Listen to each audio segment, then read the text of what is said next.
चाहूँगा कि ऐसा जोरदार बजट और शानदार बजट राजस्थान के लोकप्रिय मुख्यमंत्री ने पेश किया। यह बजट महिलाओं, युवाओं, वृद्धों, अनुसूचित जाति, अनुसूचित जनजाति, ओबीसी, अल्पसंख्यक, किसानों और आर्थिक रूप से कमज़ोर वर्ग को समर्पित बजट है। इस बजट के पेश करने के बाद राजस्थान के हर वर्ग के अंदर बजट की तारीफ हो रही है। इस बजट के अंदर उस कमज़ोर वर्ग को, समाज के उस अंतिम छोर पर बैठे व्यक्ति को फ़ायदा देने की कोशिश की गई है। वह चाहे मजदूर हो, चाहे खेत में काम कर रहे किसान हो, उन सभी को समर्पित यह बजट उस कमज़ोर आदमी को ताकत देने की दिशा में एक सार्थक कदम है। माननीय सभापति महोदय, मैं आज राजस्थान के मुख्यमंत्री अशोक गहलोत जी को इस बात के लिए भी धन्यवाद देना चाहूँगा कि कोरोना महामारी, कोरोना प्रबंधन बहुत शानदार किया गया।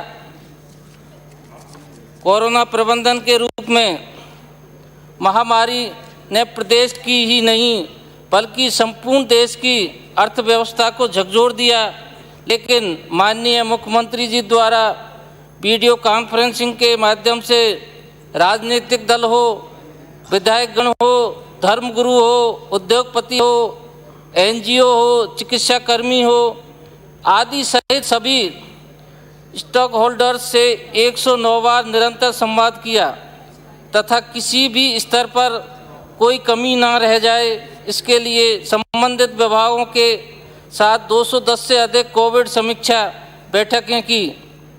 इस बेहतरीन प्रबंध के चलते कोरोना नियंत्रण से संबंधित सभी मानकों में राजस्थान देश में अग्रणी रहा। कोविड-19 महामारी की चुनौती का सामना करने के लिए कुशल प्रबंध किए गए, जिसकी प्रशंसा देश ही नहीं दुनिया में की गई। और हमारे आदरणीय मुख्यमंत्री जी ने जिस तरह से प्रबंध किए गए, राजस्थान में कोरोना के टाइम पर चाहे भीलवाड़ा मॉडल हो, चाहे रामगंज मॉडल हो, इसकी संपूर्ण अंतर्राष्ट्रीय, देश ही नहीं अंतर्राष्ट्रीय स्तर पर भी सराहना की गई और देश के प्रधानमंत्री ने भी सराहना की गई। इसके लिए जिस तरह से समीक्षा की गई, कोरोना के टाइम पर भामाशाह या जो दूर से मजदूर यहाँ पर आए, महामारी फैल रही थी, उस टाइम भुखमरी भी फैल रही थी। ऐसे टाइम पर भी यहाँ पर सबका प्रबंध किया गया, बसों के द्वारा लाया गया और उसके बाद में भी नरेगा के माध्यम से सबको रोजगार देने का काम किया। और अभी जिस बजट में 100 दिन की नरेगा के बजाय 200 दिन की नरेगा की है, मैं इसके बारे में कहना चाहता हूँ आपके माध्यम से कि अगर ये 200 दिन की नरेगा संपूर्ण राजस्थान में हो जाए तो ये बहुत अच्छा सराहना कार्य होगा। चिकित्सा एवं स्वास्थ्य सेवाओं के तहत पहला सुख निरोगी काया की अवधारणा पर काम करते हुए करौली जिला मुख्यालय पर नर्सिंग महाविद्यालय, मेडिकल कॉलेज, ग्राम कोटली कटकड़ में पीएससी, ग्राम शेरपुर परिता में सीएससी में क्रमोन्नत करने की घोषणा की। इसके लिए मैं संपूर्ण क्षेत्र की तरफ से मुख्यमंत्री जी का बहुत बहुत आभार प्रकट करता हूं। इस बजट में करौली के लिए कुछ रोड दी हैं। फैलीकपुरा से वाया कोटरी, खरेटा, केसपुरा, बसेड़ी, सिरियापुरा सड़क मार्ग दिए गए हैं। नगर परिषद में 20 किलोमीटर की सड़क दी गई है और प्रत्येक विधानसभा क्षेत्र में आदरणीय मुख्यमंत्री जी ने 5 करोड़ विधायकों की अनुशंसा से जो सड़कों के लिए दिए गए हैं, इसके बारे में भी मैं कहना चाहूँगा कि 2 साल 2.5 साल निकल गए हैं, हमारी विधानसभा में सड़कों का बिल्कुल ही नहीं बन पाई। इसलिए ये 5 करोड़ की जगह अगर 10 या 15 करोड़ दिए जाएं तो ये भी एक बहुत अच्छा कदम रहेगा आदरणीय मुख्यमंत्री जी के लिए। जो बसें थी, ग्रामीण बस सेवा पहले जो बीजेपी के टाइम पर बंद कर दी गई थी, जो गरीब मजदूरों को आने जाने में बड़ी समस्याएं थी, तो इस बजट में जो ग्रामीण बस सेवा को दोबारा चालू किया गया है, ये भी एक बहुत सराहनीय कार्य है। इसके लिए भी बहुत बहुत धन्यवाद देता हूँ। करौली में आधुनिक रोडवेज बस स्टैंड बनाया गया है। करौली जिले में भद्रावती नदी का पुनर्जीवित किए जाने हेतु 30 करोड़ के कार्य कराए जाएंगे। इसके लिए भी बहुत बहुत धन्यवाद। जल जीवन मिशन के अंतर्गत विधानसभा क्षेत्र करौली में करीब 20 पेयजल योजनाएं, 132 हैंडपंप, 20 नग सोलर सिंगल फेस नलकूप स्वीकृत किए गए हैं, जिसके तहत लगभग 125 ग्राम ढाणियों को शुद्ध पीने का पानी उपलब्ध कराया जाएगा। प्रत्येक विधानसभा क्षेत्र में अभी जो घोषणा की गई है, प्रत्येक विधानसभा क्षेत्र में 40 हैंडपंप, 10 ट्यूबवेल लगवाए जाएंगे, 5000 लगवाए जाएंगे। और शिक्षा के क्षेत्र में मैं आपको ये बहुत बड़ा, बहुत सराहनीय कदम है कि शिक्षा के क्षेत्र में जो 1200 महात्मा गांधी इंग्लिश मीडियम जो राजकीय विद्यालय खोले जाएंगे, ये एक गरीब किसान मजदूर के लिए बहुत अच्छा तोहफा है कि जो पैसे वाला है या जो कर्मचारी है वो अपने बेटे बेटियों को बाहर पढ़ा सकता है, लेकिन एक मजदूर किसान का बेटा इंग्लिश मीडियम में बाहर शहर में नहीं पढ़ा सकता।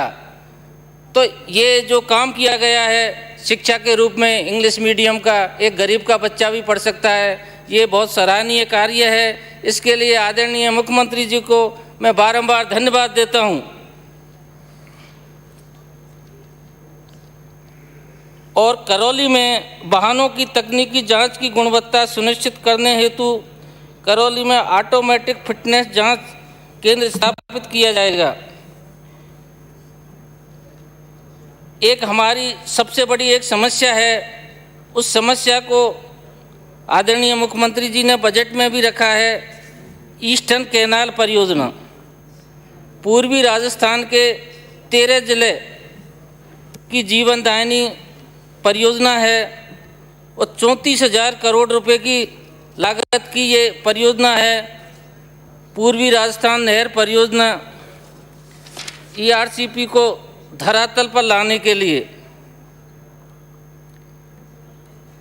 माननीय मुख्यमंत्री महोदय द्वारा केंद्र सरकार से लगातार राष्ट्रीय परियोजना घोषित करने की मांग की जा रही है, लेकिन ये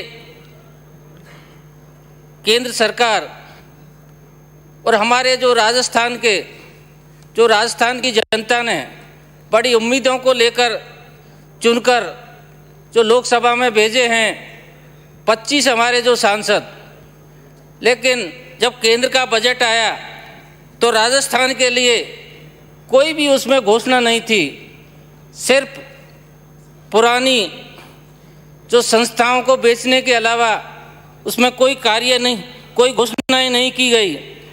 तो मैं तो आज आपके माध्यम से कहना चाहता हूँ, ईस्टर्न परियोजना जो कैनाल है, इसके लिए जो राजस्थान के सांसद हैं वो एक बार मुख्यमंत्री जी से मिलें और इसको केंद्रीय प्रोजेक्ट घोषित किया जाए, जिससे ये पूर्वी राजस्थान में एक पानी के लिए जीवन दायिनी बन सकती है। नहीं तो पूर्वी राजस्थान में जल स्तर नीचे चला गया है, क्षेत्र के लोग पलायन करने गर्मियों में पलायन करने लग जाते हैं। तो ऐसी स्थिति में पानी की बहुत आवश्यकता है और युवाओं के लिए रोजगार अवसर प्रदान करने के लिए 2 साल में 50,000 से अधिक पदों पर भर्ती की जाएगी। ये भी एक सराहनीय कार्य है। आदरणीय मुख्यमंत्री जी ने बेरोजगारों को रोजगार देने का काम किया है, लेकिन 2 साल में 50 है। अगर ये 50 से भी और बढ़ाकर बेरोजगारों को रोजगार देने का कार्य करें तो बहुत अच्छा कार्यक्रम रहेगा। करौली में मिनी फूड पार्क स्थापित करने के लिए करौली जिले में मेगा फूड पार्क की स्थापना की जाएगी। ये मेरे क्षेत्र में इस बजट में घोषणा की गई। अभी कुछ मांग हैं, लेकिन इस बजट में पूर्वी राजस्थान खासकर करौली जिला जो डांग क्षेत्र में आता है, माननीय अध्यक्ष महोदय के माध्यम से अवगत कराना चाहूँगा, सभापति महोदय के माध्यम से अवगत कराना चाहूँगा। करौली जिले का जो चंबल का पानी है, ये बहुत पुरानी मांग है। चंबल का पानी लिफ्ट करके पांचना में लाया जाए और पांचने का पानी लिफ्ट कर जो तालाब हैं उन तालाबों में पानी भरा जाए। आगरी का तालाब है, जगर बांध है और छोटे छोटे तालाब हैं। अगर इस तरह से पानी की व्यवस्था हो जाती है तो जल स्तर ऊपर आ जाएगा और पानी पीने की समस्या खत्म हो जाएगी। लेकिन ये मांग हमारी पूरी नहीं हो पाई। करौली जिले को चंबल का पानी देने के लिए विशेष बजट का प्रावधान किया जाए, ये मेरी मांग है। करौली जिले का एक इंजीनियरिंग कॉलेज जो भरतपुर में संचालित है एवं रोडवेज डिपो हिंडौन में संचालित है, इन दोनों को करौली से संचालित किया जाए। अल्पसंख्यक हॉस्टल खोले जाएं, अल्पसंख्यक आवासीय विद्यालय खोले जाएं। करौली चिकित्सालय को एक जगह शिफ्ट किया जाए एवं पुराने हॉस्पिटल को सैटेलाइट हॉस्पिटल में तब्दील किया जाए, जिससे करौली शहर की जनता को नज़दीकी चिकित्सा सेवाएं उपलब्ध हो सकें। करौली का जो शहर है हॉस्पिटल है, नया हॉस्पिटल करीब 10 किलोमीटर दूर बन गया है और वहाँ पर आने जाने की भी साधन की व्यवस्था नहीं है। तो मेरी ये मांग है कि जो पुराना हॉस्पिटल है उसको सैटेलाइट हॉस्पिटल के रूप में तब्दील किया जाए, जिससे शहर को चिकित्सा की सुविधा उपलब्ध हो सके। एक मेरी मांग है कि गांव कटकड़ को उप तहसील स्वीकृत किया जावे। करौली शहर में बाईपास का निर्माण किया जावे। करौली जिले में जिला हेडक्वार्टर पर एग्रीकल्चर कॉलेज खोला जाए। करीब सभी जिला हेडक्वार्टर पर एग्रीकल्चर कॉलेज खुल गए हैं। करौली एक ऐसा जिला है जहां पर एग्रीकल्चर कॉलेज नहीं है, तो मेरी पुरजोर मांग है कि यहां पर एग्रीकल्चर कॉलेज खोला जाए। ऊर्जा के क्षेत्र में भी हमारे यहाँ लाइट की बड़ी समस्या रहती है, तो उन समस्याओं को दूर करने के लिए 132 kV GSS स्वीकृत किए जाएं ग्राम कटकड़ और मासलपुर में। मासलपुर CSC में वर्तमान में संचालित है, जिसमें 30 बेड हैं। 30 बेड को बढ़ाकर 50 बेड में तब्दील किया जाए। माननीय कंक्लूड करें। करौली जिले की मासलपुर तहसील में गदाखार नाले पर जल परियोजना एनीकट निर्माण की स्वीकृति की जाए, क्योंकि ये भी हमारी एक बहुत पुरानी मांग है। डांग क्षेत्र है, जल स्तर बहुत नीचे चला गया है। अगर एनीकट बन जाएगा तो पानी का जल स्तर ऊपर हो जाएगा। विधानसभा क्षेत्र करौली में मांडाई मोड़ से वाया सिलपरा पालमपुर तक जाने वाली सड़क की मांग क्षेत्र की जनता द्वारा वर्षों से की जा रही है। इस सड़क का निर्माण कार्य करवाया जाए, जिससे डांग क्षेत्र में विकास की संभावनाएं बढ़े। मासलपुर स्टोन पार्क के बारे में कुछ प्रबंध किया जाए, जिससे इस क्षेत्र जिले को पिछड़ेपन से छुटकारा मिल सके। अतः मैं मुख्यमंत्री जी से आग्रह करूंगा कि मेरे विधानसभा क्षेत्र में बिजली, पानी, सड़क, चिकित्सा आदि की समस्या मांगों पर गंभीरता से विचार करते हुए इनको संशोधित बजट में शामिल किया जाए तथा इन क्षेत्रों में विकास कार्यों के लिए करौली जिले को विशेष पैकेज दिया जाए। जय हिंद, जय भारत। माननीय श्री सुरेश टांक।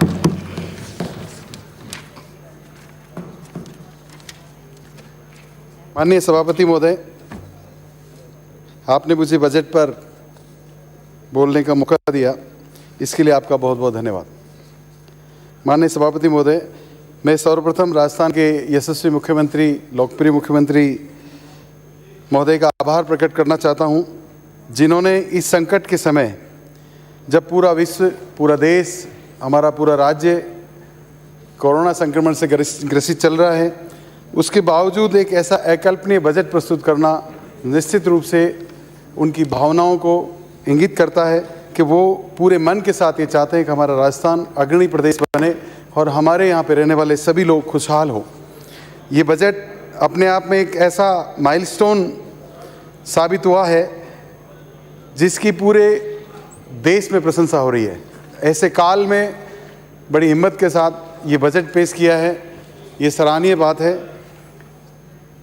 सभापति महोदय, वास्तव में ये बजट सरकार के मुख्य उद्देश्य जन कल्याण में प्रतिबद्धता, जन कल्याण ही प्राथमिकता को पूर्ण रूप से प्रतिपादित करता है, पूरा करता है। निश्चित रूप से बजट प्रदेश के सभी वर्गों के लिए हितकारी साबित होगा, जिससे सभी वर्गों का पूरा ध्यान रखते हुए कल्याण की खूब सारी योजनाओं को इसमें समावेश किया गया है।